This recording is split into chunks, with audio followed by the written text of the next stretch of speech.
Yeah, she ain't got a life. A nigga getting money, so I know I'm her type. Yeah, money is a type. If you ain't getting money, get the fuck up on my site. Yeah, she ain't got a life. A nigga getting money, so I know I'm her type. Yeah, the money is a type. If you ain't getting money, get the fuck up on my site. A young nigga with a badass bitch. When we stepping out, we got a badass fit. And all my niggas, they be on some cash ass shit. We gon' hit a lick and turn it to the flash ass quick.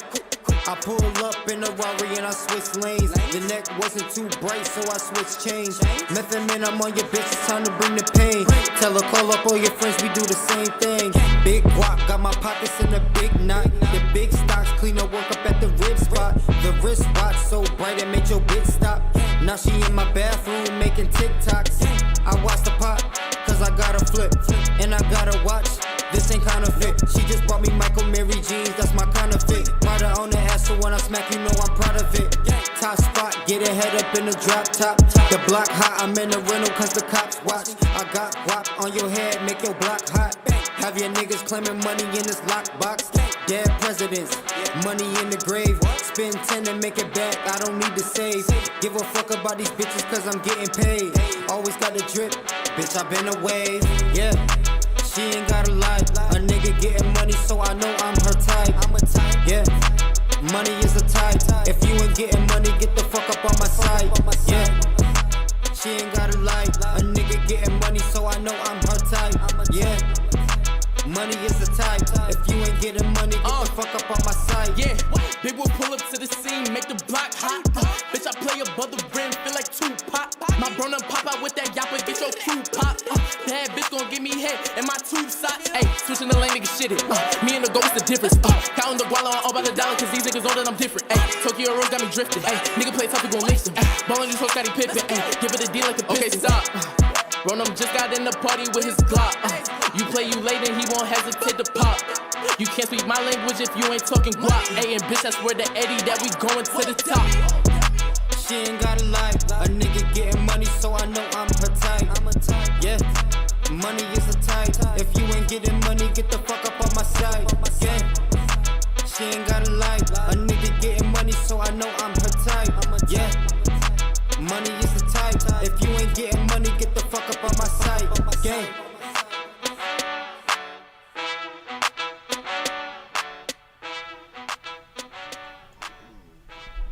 Yo, welcome back to another episode of the Cypher, episode number 44. And for anyone who might be unfamiliar, I'm Andrew Kazir, the owner and editor of Upstate Aesthetic. Every week we host the Cypher podcast alongside two of Upstate's finest artists, Anthony Cannon and Sheridan Crane. What's poppin'? What's poppin'? What's poppin'? How you doing, Sheridan? I'm doing well. It's been a really busy week. Been making some very serious plans for the coming months.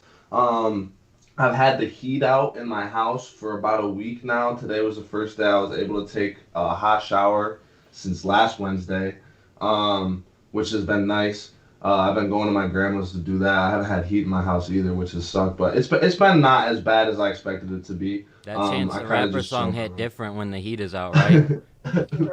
Yo, I'm not gonna lie, I did think of that song like at first, like when it first happened, I was like, no hot shower.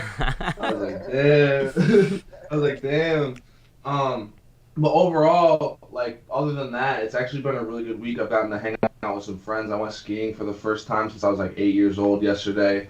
Lots of good music has come out this month that I've been listening to. I'm finishing up a best of January playlist. Other than that, just keeping it moving. Excited for some announcements coming in the next couple of weeks. I can't let them go yet, but that's what's up. Announcements about announcements. That's what we got here today. What about you, Ant? What's new? Oh man, I'm happy to hear that you got a good shower in and that your hot water is working now, Sheridan. We all been there taking showers off the stove or having to go to a friend's house. You feel me? My week has been good, extremely busy. Started a second job this week. My birthday was this week. Dropped the album this week. So it has been hectic to say the least, but it's been an amazing feeling. The reception for St. Cannon has been wonderful. So thank you guys if you're taking the time to listen. and it's made my week a little bit easier. You know, these 55, 60-hour weeks is hard, and I'm not trying to continue to do them. But it's been I it's been feel a that, wake up. bro. It's been a wake up call. I feel that. Was the reception for St. Cannon, or St. Cannon, I guess, in general, what set you up to have that speaking opportunity later today? Did someone hear it and then say, all right, we want to get these guys to speak, or was it something you kind of already had lined up? It happened after I dropped St. Cannon. It's not something that I had originally anticipated. Me and St. Kid, remember that show that, I know you didn't pull up to it, but remember that show that me and St. Kid threw a little bit before COVID? Yeah. The DJ for that actually runs the Hip Hop Archive and Museum at Cornell. So he DJ'd that show for us. So we have a little bit of history with him. He heard St. Cannon and asked just both of us, put us in a group chat on IG to come present to his class. So I got to do that right after this, and I'm excited for it. It's gonna be fun. It's gonna be weird. And St. Kid is mad nervous. He's never done public speaking before. I bet it's different for him, but that's a really good opportunity in and of itself. You know what I mean? To get that opportunity to speak in public and sort of do something different, but is still related to the music business. So it's funny because the teacher or whoever is having you guys come and speak on the process, but this is also part of the process. Like, it helps and is a part of the journey, is getting opportunities like this and stuff like that. So it's cool because you get to speak on it while also building up on it. So that's what's up, bro. That's exciting. 1,000%. Thank you. I'm definitely excited for that. As How you doing, though, Drew? I'm good, man. I'm excited. I'm pumped up. My son is probably coming this week. It's a long rollout. You know what I mean? He hasn't given us an official release date on when he's gonna pull up. So it's exciting though. A lot of stuff is coming together around the house, getting stuff done. I'm getting my life in line in terms of just scheduling shit out and having shit a little bit more fleshed out and in order. So it's exciting. I'm glad to be on a good path and excited for my son to be on the way. So yeah, I'm pumped, man. No, of course, that's got to be so an insane dope. feeling. It is, and we still haven't even figured out a name, so that's kind of a crazy part. Like, we have like 3 names each we both like, but neither that cross over, so we're figuring it out. But that's part of the process. It's a lot of fun. I'm excited, so it's good. And it's been a good week for Upstate music. There has been a bunch of different music dropping this week as we opened. We opened with Type Money off of PS's latest album, The Diary of PS. So shout out to PS dropping that project this Friday. A couple other projects this week, like Ant mentioned, his St. Cannon project dropped last week. There was a project from Young Flyboy titled A New Beginning. And Passion and Pain from Double O. This was one that dropped some point this weekend, I believe. And it has a crazy track list. Have you guys seen that? Yes, I have. Like, in terms of the featured artists, is like Kev Hunted, Alonzo, Carlito Black. There's so many really. I'm excited to check out that project just based on who is featured on it. So that's dope. Alonzo has been telling me about this project, Double O, but this project specifically for a long time. You feel me? He said that this is what's gonna separate him from a lot of conversations. And I know we made some comments about the cover art, but I know the music is not going to be indicative of what the cover art. I'm looking forward to a great project from him. I think you might be mistaken. So this is a project called Double O by an artist named Double O called Passion and Pain. And it's featuring Zoe, it's featuring Kev Hunted. Yeah. Oh, okay. No, I'm not mistaken. I'm talking about. I'm saying I think the Alonzo has been hyping this project to me for a couple months. All right. Yeah, that's my fault. I thought you meant that you were excited for Alonzo's project. I just wanted to make sure that clear. Nah, but this is an exciting project. I'm interested in it. There's, like I said, a lot of cool features on there, so I'm going to have to check that one out. There were some dope videos that dropped this week. We talked about the Debo remix video from Jerk, D-Swizz, produced by Frosted Visuals. We talked about that. And MBK Richie dropped a video that we will play later on in the episode, called by Sacrament's Freestyle. And then Ant dropped his Cannon's Corner video last week as well. So lots of videos dropping, a couple singles. We got to play Lock the Door from T Melly later on in the show as well. We previewed that on last week's show. And JJ Wolf dropped a single titled Arms. So like I said, a lot of music came out this week. Yeah. Hell yeah. Nah, it's crazy, bro. Upstate, it's only been 1 month into the year, and Upstate's already killing it. Yeah. This is gonna be Upstate's biggest year, bro. A lot of people were holding on to shit, and it's time to let it go. So Yeah. it just depends on who has the best release tactics. I mean, the quality of music's obviously that matters. But how you're gonna market it matters even more. Really, it depends on what you're going for. But if you're trying to grow, that's how you grow. Is you market, you network, you find other new listeners. Whether they're gonna be fans or whether they maybe don't like it, but they're like, hey, I have a friend who would like this. That's what you want to be looking for. Yeah, that's a great point. Even just the fact and the idea of having share it with your friends, but you don't think that that's who you're necessarily targeting. Recognize that it could be someone on the outside of a friend who likes it and stuff like that. You have to really get into promoting and marketing your project and looking to find different people. And so I think you're right. And I think that this year is going to be great. Maybe they'll hate it. Maybe they'll hate it and they'll show somebody, they'll be like, oh, this dude's ass. And their friend will be like, yeah, this dude's ass. And then they'll go download your music after because they thought it was dope. Yeah, I hate those type of people. There really is dudes that'll act like they don't like something because it's popular. Oh, man. So whack. Yeah, I think that's a great point, though, is that this year is going to be awesome for Upstate music. January is just coming past, and the amount of solid projects we got from really dope artists and the videos we got, and it's like the beginning of rollout for so many different artists. Like, I'm honestly mind-blown just thinking about how much happened in January compared to all of last year. And it's not like last year was quiet either. Last year was pretty busy for Upstate, but this month alone, in terms of the videos we got from just really, really good artists, and it might just be because it's from artists that I'm a really big fan of, like Meech and you, Ant, and MBK Richie and other artists. Like, there's a lot. Corey Alexander, his project dropped. The amount of people whose names I can mention that have dropped a project that I'm excited to check out or that has come out recently is really dope for Upstate. And as a fan of Upstate music, like, it's a great time. And if you're thinking of becoming a fan, it's like the best time. There's so many different sounds you can tap into right now. Like, you don't have to be a fan of hardcore New York rap or anything like that. You can get literally anything you get from the mainstream locally, and then build like a friendship or relationship with the artist too. It's a really great time to be a fan of Upstate music. That's for sure. No doubt. And I can't speak enough to this year. You feel me? I know how many artists have stockpiled a vote. I know how many people have gotten their shit together just specifically for 2021.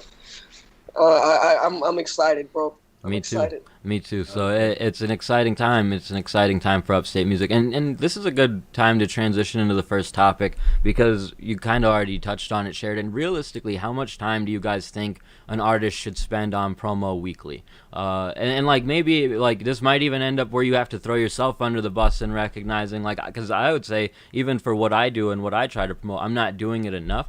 But like, what do you think is a realistic time frame for an artist on promo? I think it depends on the week and what you have going on.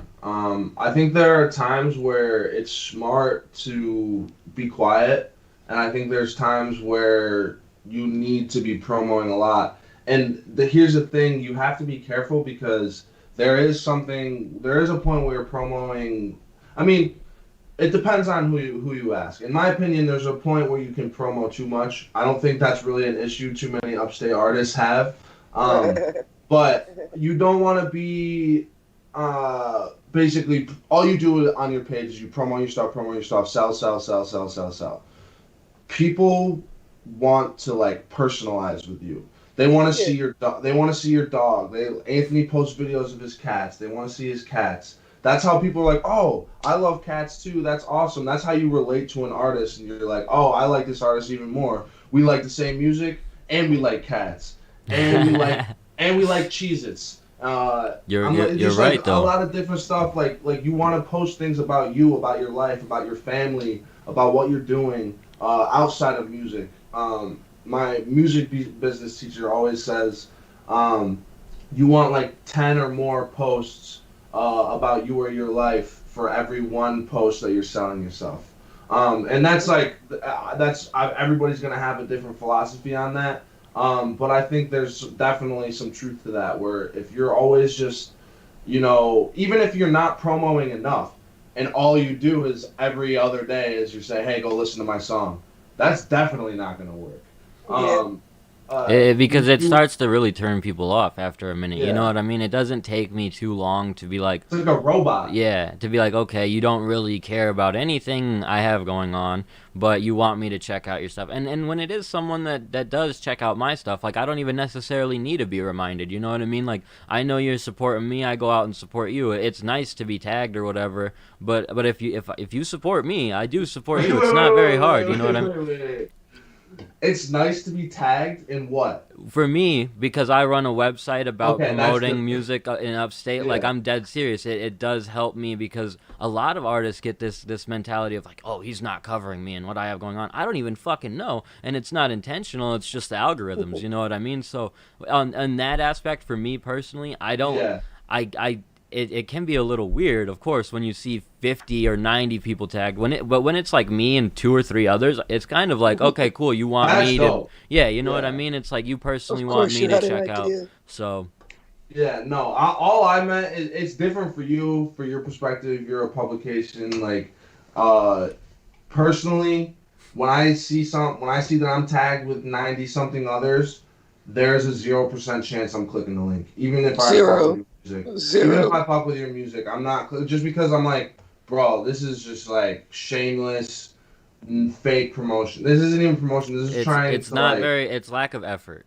Yeah, I'd rather you message me the link and say nothing, and I don't want you to do that. I don't want that. Please, tell me about yourself, about your music if you're gonna message me a link. But I'd rather have you just message me a link and say nothing than tag me in a post on Facebook with 90 others, because honestly, I feel disrespected. And I'm like, no, I'm not being a part of this tomfoolery. That's just not the way to promote. If I see your music, I'm going to see it on my timeline.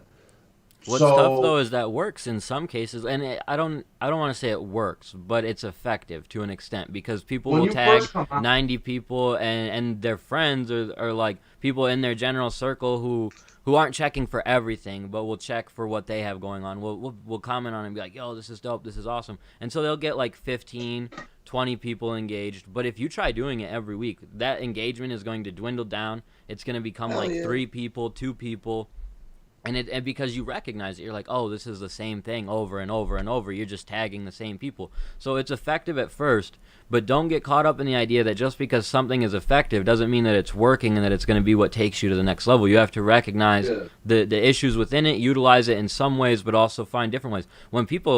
I think the way you should start out with it, honestly, is when people comment, or just make a post, be like, who wants to be tagged to be let know when my stuff is coming out, or who wants to be messaged to let know. What I was gonna say. Essentially like a new an email list or something like that created for yourself, and then reach out, tag those people, tag those specific people. I tried doing something like that early on with the podcast, and I think that's a smart idea. Like, tag people in what you have going on, but let it be people you know want to be tagged, want to be involved in it. And then, because then they'll feel like they're a part of it. Once it dwindles down to, I only have 20 people I'm tagging, all 20 want to be tagged, so they will share. They will become a part of the process. Yeah. So, I think that's a smart idea. I was basically going to say the same thing. Yeah, I agree. Go ahead, Andy. If someone asks to be tagged, it's different. And there are occasionally people that ask to be tagged because they don't want to keep up with what's going on social media. You feel me? I'm with Sheridan, though. Even if I fuck with you a tremendous amount, if you tag me with 99 others in a status, I'm just not even going to click it. I get the notification that says 100 people tagged, and I don't click it. I never do. And it'll pop up on my timeline eventually, but I'm not going to. And that's setting yourself up as an artist to be mad, because there are definitely artists who are then mad, like, oh, why isn't Ant and Sheridan sharing my track that I tagged him and 100 other people in? And the reality is, you've already made them not want to check it out based upon just the introduction. It's like, everyone is this way, and in general in life, like, people want to be introduced to something and feel like they're special for finding out about it. They don't want to be introduced to something with 100 other people and be like, oh wow, we can all consume this right now. Like, that's great, but it doesn't feel as special. When it's like a one-on-one situation, it's a lot better. So I don't know. There's nothing personal about that. You feel me? There's nothing targeted. You're just basically, unless you sat there and thought about which 100 people you're going to tag, which would kind of be crazy. I feel like most people just click a letter and then bow. Click a letter, bow. You feel me?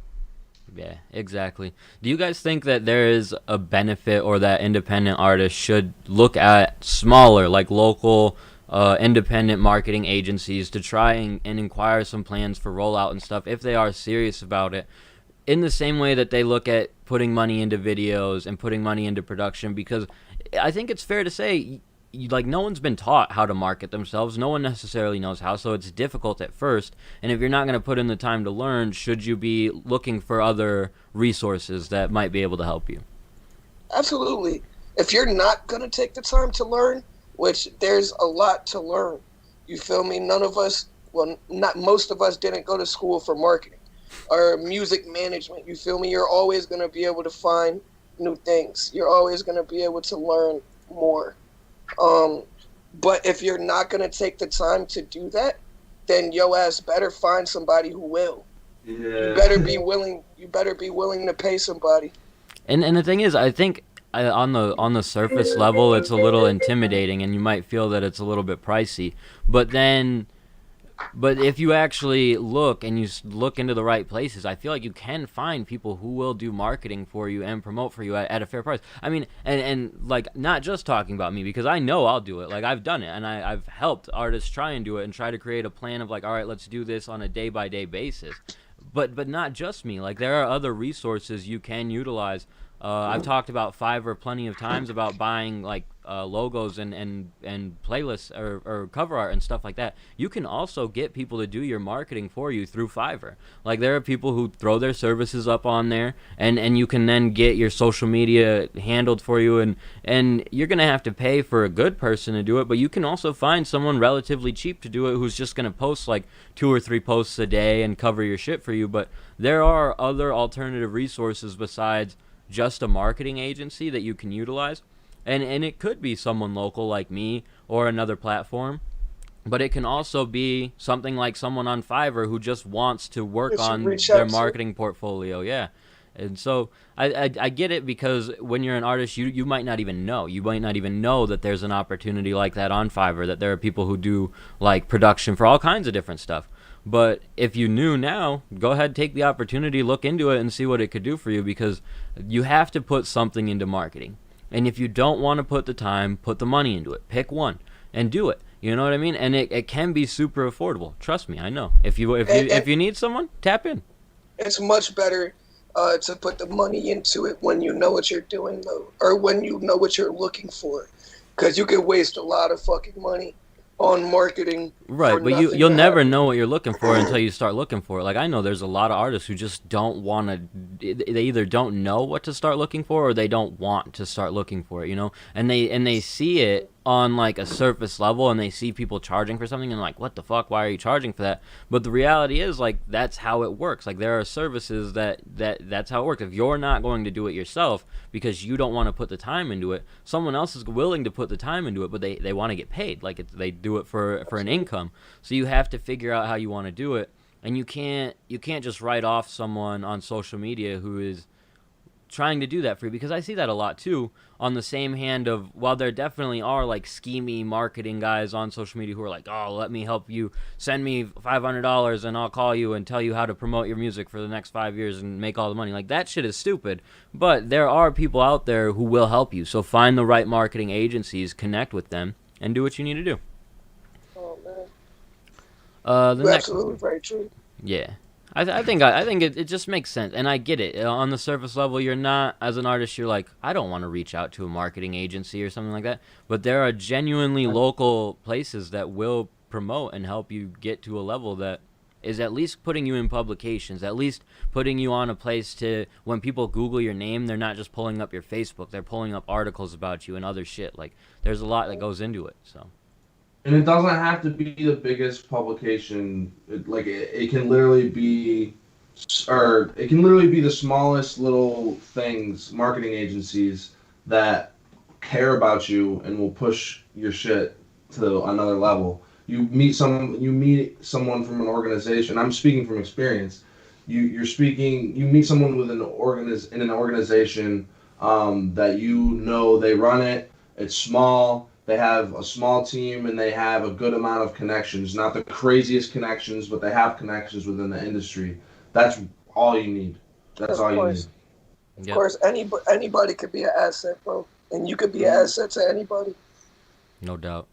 This next topic is one that's probably going to be geared a little bit more towards you, Ant, and was presented to us by Jake Daniels. But he asked us to discuss touring and maybe our thoughts on local artists touring. We all can speak on it, but Ant, you had a tour lined up. So, I guess what are your thoughts on local artists touring? First off, is there any way you could be more specific?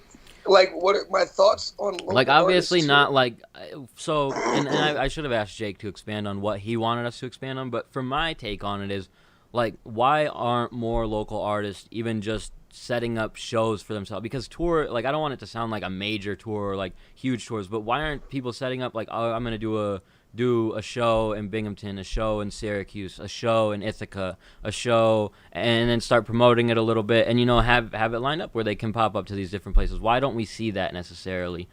Because people feel like a tour is something that either has to be brought to you, or they think that they can't go and book a tour for themselves. In my opinion, I can't speak for everybody, but a tour is essentially just a string of concerts consecutively. You could do a tour in upstate. If you go to Elmira, Syracuse, Ithaca, Cortland, that's a tour. You feel me? If you have somebody that knows how to reach out to promoters or venues, which you can even do yourself if you know how to word emails correctly and pitch yourself, you can always reach out to somebody. My tour specifically was I got a little bit lucky and somebody reached out to me. They asked me to open up for their tour. So I was very happy for that. But I was already looking for tours prior to that. Like January, my tour started in March. In January, I had 6 shows in 5 different cities, but it was all upstate, you feel me? And 1 Pennsylvania gig. I looked at that like a little tour. I just didn't promote it as a tour because I wanted the first tour to really be the tour. You feel me? But anybody can book a bunch of dates consecutively in different locations. You just got to know the right places to hit up. It takes a certain amount of research, and you should have a credible portfolio. You feel me? Your brand should be a little bit established before you start reaching out to do this. Get a couple of local shows in. But it is a lot easier than people think. And it's very beneficial, very beneficial.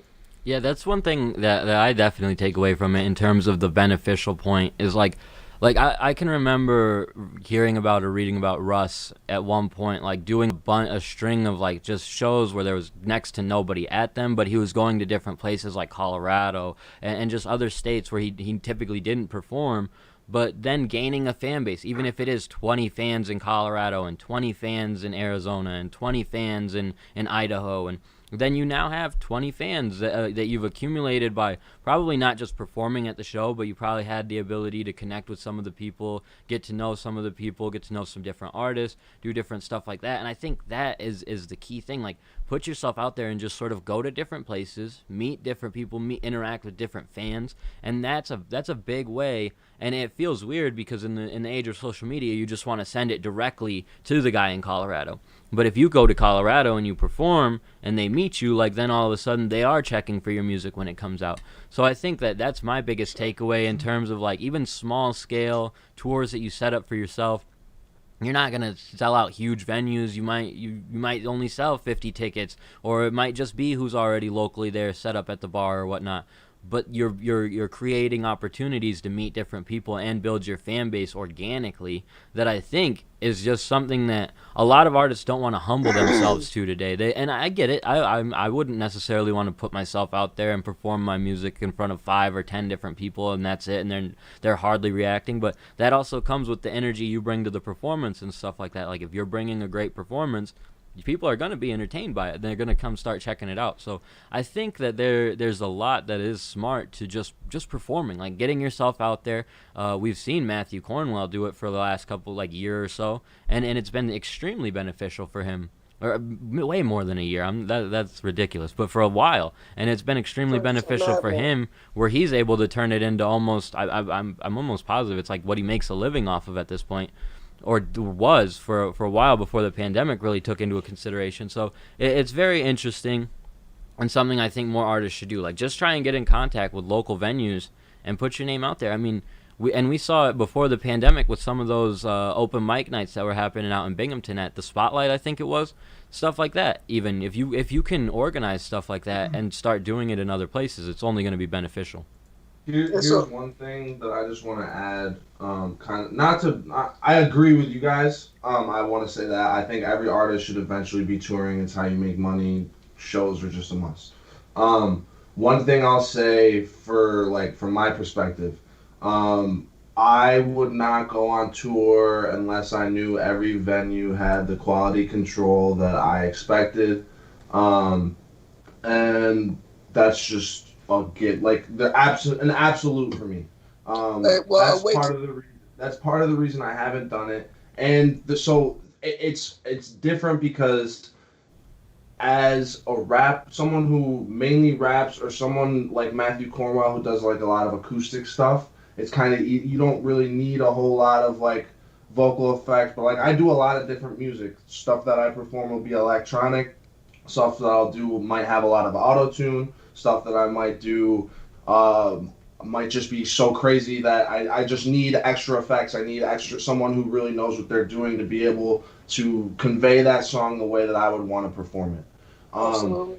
And so that's just something that really goes into why I personally haven't done something like a tour yet. Also, just lack of release content under my current. But I think even as you try to protect the control of the sound and whatnot, you could still do stuff like.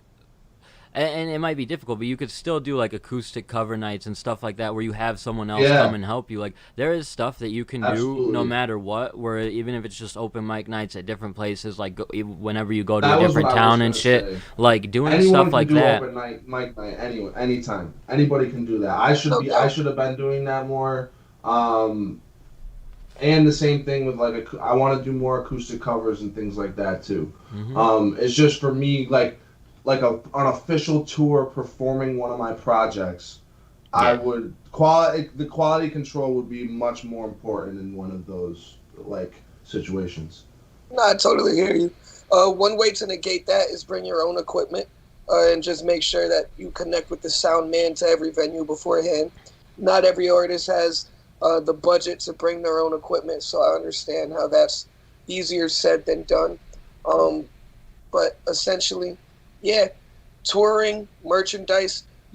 Whenever you go to a tour, make sure to have merchandise. Make sure to have physical CDs.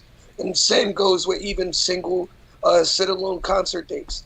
Don't go to shows without having a product that you can sell and some way to push yourself. Even if it's just business cards to hand out. You need to be able to be doing your thing, passing around to people in the venue. And any fans that you may have made there, I'm sure they're going to want to purchase something from you. Absolutely. So yeah, I think that's a great point. I think that touring is something that more artists should maybe not just touring. I think touring is too broad of a term, but work on performing. At any level, even if you're relatively new and only have so many tracks lined up, like getting that experience even at a very small scale with 5, 10, 20 people is going to be beneficial where it grows as you grow. And so the sooner you start doing stuff like that, I think the more beneficial it's going to be for you over time.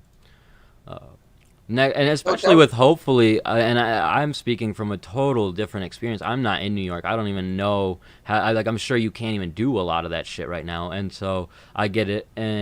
But once stuff does open back up, once things get back to a little bit more of a normalized situation, people should immediately be looking for different opportunities, because venues, I feel like, will be, and maybe not venues, but bars and restaurants are really going to be looking for people to perform and to draw people in, because, well, I mean, people are going to be looking to go out anyway. But no matter what, it's something to look forward to and to keep an eye out on. In cities, you want to be the club that people are going to. You know what I mean? Facts. True that.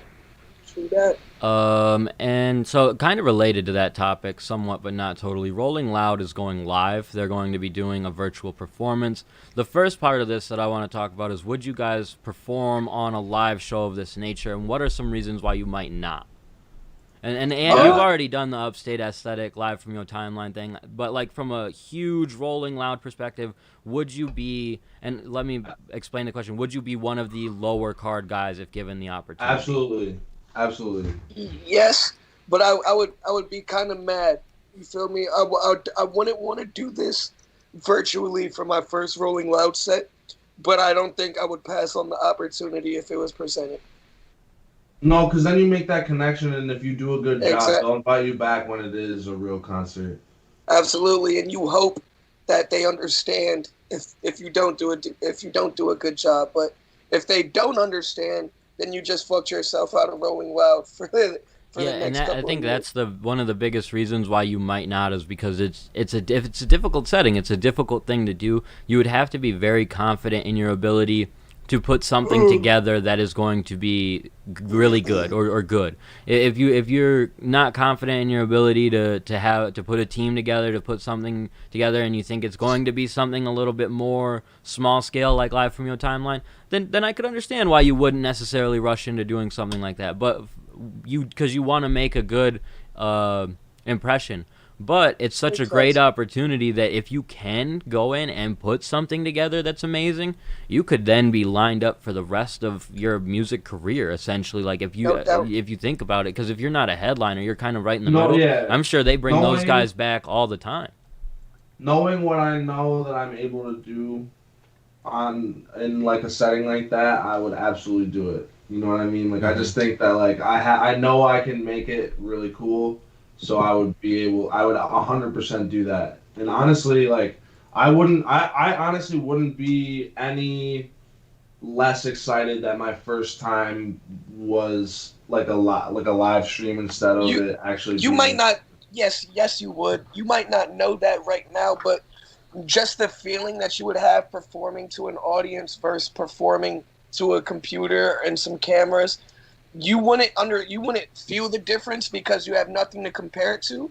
But once you hit Rolling Loud and see the audience in front of you, it'll be a big difference. But at that point, also, no, I agree that it's way cool. Like I'm like that would be way more fun, way cooler. I'd much rather do that. I just wouldn't be disappointed that the first time, like it's not like I'm like, oh, the first time I do it though is gonna be like a live stream. This sucks. I would be kind of excited. I'd be like, damn. I'm like the only group that's gonna maybe ever do this.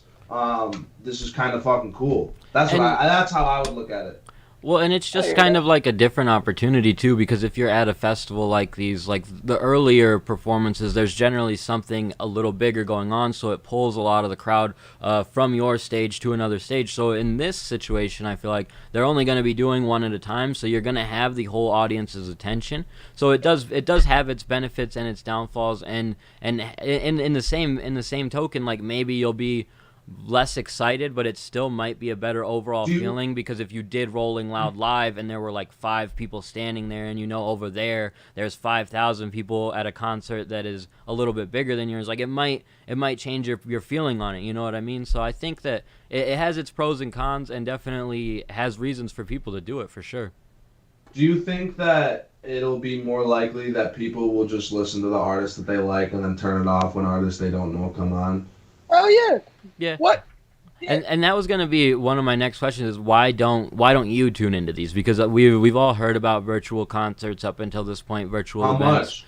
And that's the thing. If it's free, still do you tune in? Yes. If it's free, I'll watch some of it. If it's not free, I don't know about that. But you would just watch who you want, right? No, I would check out. I would honestly watch who I want, and then I check out other people too. But I'm different than the average listener. I think it would be something you just kind of turn on and leave on while you do other shit, or like while you're scrolling around on your computer or whatever. If you hear something you like, you pull it back up. If you don't, like, that's fair. It definitely though could be stuff where like, oh, this guy's performing at 7 p.m. I'm gonna pull up the stream then and then close it when it's done. So I do think it has that. I think that the the streaming of concerts thing is very strange. I think that it doesn't work without fans, but I think that in a strange way it could work if fans were there. You know what I mean? Because when you're tuned in and watching a concert at home and there's just no crowd reaction, it's just the concert, you've got to kind of be the one to develop your excitement yourself. It's fun, but you're kind of just sitting here like when you watch a movie. It's not like you're at a concert when you're freaking out and having a good time. So it kind of, in that sense, I feel like at the very least, that's what damages these events. And I think it sucks too, because once we come out of the pandemic, it's not going to push any of these venues or Rolling Loud per se to continue live streaming the shows. But I think that's a beneficial thing. Like, I think that is what people are more inclined to tune into rather than just seeing Lil Uzi Vert perform in front of a camera. I don't think there's anything you can do that can make that very exciting when you're at home. But when there's people reacting, there's stage diving, there's all kinds of different shit, screaming and stuff, it adds to the element, I think.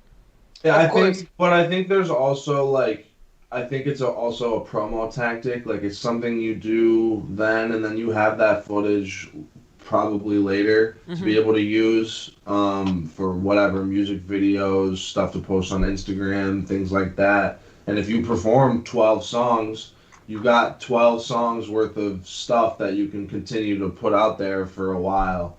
I think if you get creative with this type of thing, I think it can be really beneficial. Obviously, it's not ideal. It's not a regular concert. But I think in a way, if you really figure out your niche within it, it can help you set yourself apart from other artists, even more so maybe than when everybody can just do concerts and is doing the same thing.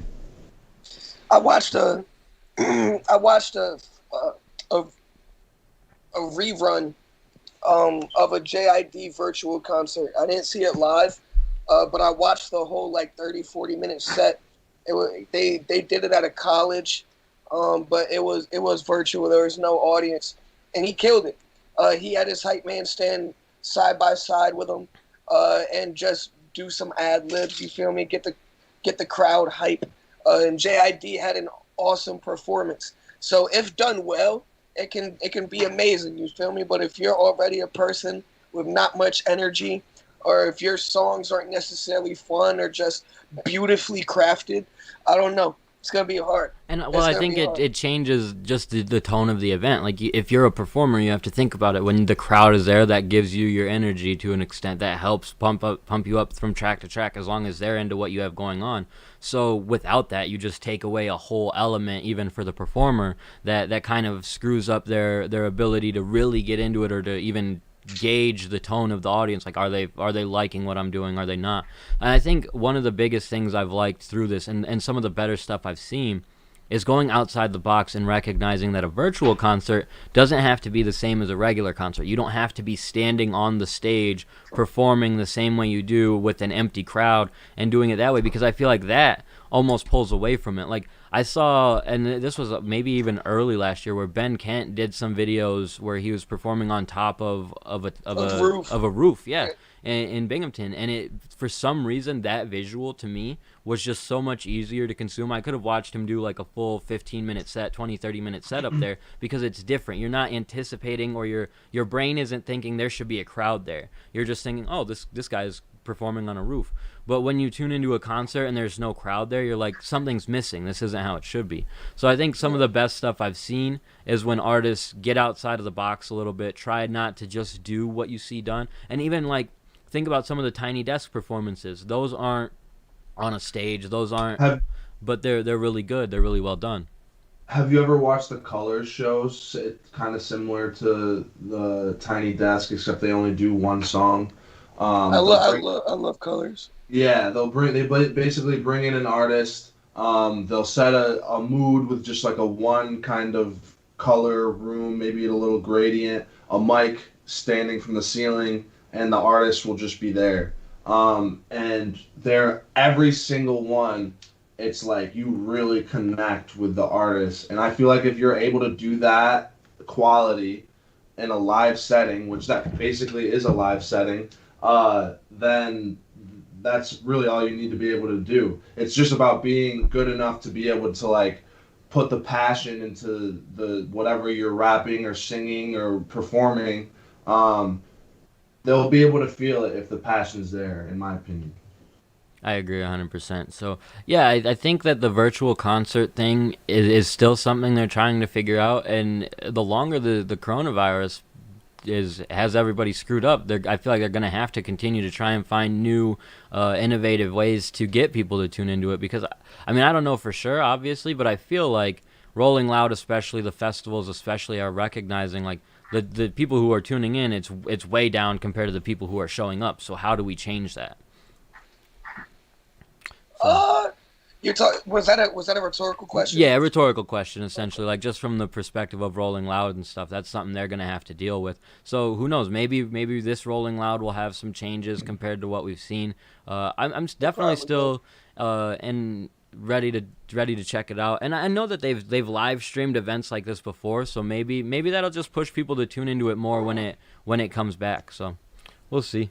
That wraps up a majority of the topics I had. I got some tracks that we got to play this week, though. Some stuff I want to discuss. The first one I'm going to play is by an artist named Knuckles Brimm. I imagine you guys have never heard of him.